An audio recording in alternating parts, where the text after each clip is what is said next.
আসসালামু আলাইকুম। আজকে অষ্টম শ্রেণীর যে প্যাটার্নের অধ্যায়ের প্রথম অধ্যায় পাটিগণিতের যে অধ্যায়টা আছে সেটাতে ম্যাজিক বর্গ নিয়মের অঙ্কটা থাকে, সৃজনশীলের ক নম্বরে অথবা সংক্ষিপ্ত প্রশ্নতে থাকে। এখানে আমরা 4 ক্রমের ম্যাজিক বর্গ নির্ণয় করব, কিন্তু এই ম্যাজিক বর্গ নিয়ম করতে যে আমরা অনেকে ঘাবড়ায় যাই যে আসলে কিভাবে কি বসাবো। তো এই ম্যাজিক বর্গ নিয়মের ক্ষেত্রে এই প্রত্যেকটা সংখ্যা যোগ করে একটা নির্দিষ্ট মান বের করতে হবে। সেই মানটা আসলে কত, এখানে আমাদের মেন সূত্র হচ্ছে এইটা। তো আমরা যদি এখানে 4 বসাই, 4-এর উপরে স্কোয়ার প্লাস 1 2, তো এখানে কত 16 17, আর এইটাতে যদি এইটাকে আমরা কাটি 2, 17 দুগুণে কত হবে আমাদের 34। তার মানে এমনভাবে মানগুলো বসাতে হবে যে মানগুলো এই পাশাপাশি যোগ করে 17 হয়, এই 4টা যোগ করেও যেন 17 হয়, এই ঘরগুলো যোগ করে প্রত্যেকটা সারির ঘর যোগ করে যেন সব মানগুলো কি হয় 17 হয়। তো এখানে আমি একটা রাফ অঙ্ক আঁকাইছি। তো এখানে 1 থেকে সিরিয়ালে আমি 16 পর্যন্ত লিখছি।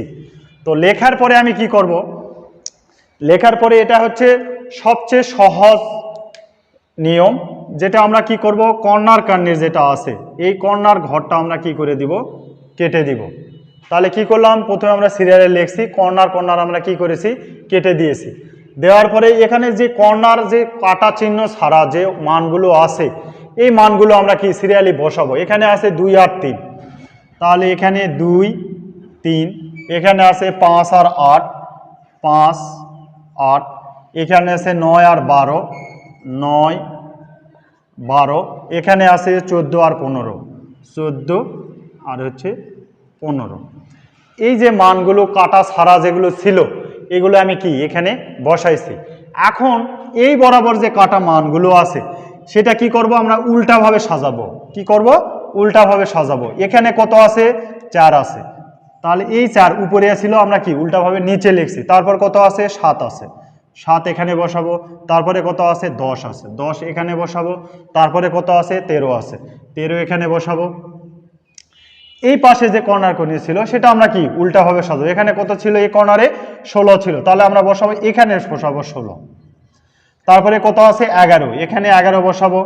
এখানে কত ছিল, 6 আছে, 6 এখানে বসাবো। এখানে ছিল 1 1 এখানে বসাবো। তাহলে আমরা প্রত্যেকটা ঘর যদি যোগ করি, এখানে দেখি আমরা 16 আর 2 18, 18 আর 16 34।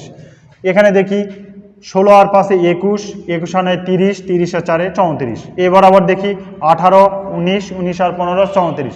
তাহলে প্রত্যেকটা সারি যদি আমরা যোগ করি এরকমভাবে প্রত্যেকটার মান আমরা 34 পাবো। এই যে কর্নার কাটাকাটি ভাবে এই নিয়মটা সবচেয়ে সহজ। এই নিয়মে যদি আমরা করি 4 ক্রমের ম্যাজিক বর্গ, তাহলে আমরা অবশ্যই ভালোভাবে নির্ণয় করতে পারবো এবং খুব সহজেই মনে থাকবে। আশা করি সকলেই বুঝতে পারছো। সকলকেই ধন্যবাদ।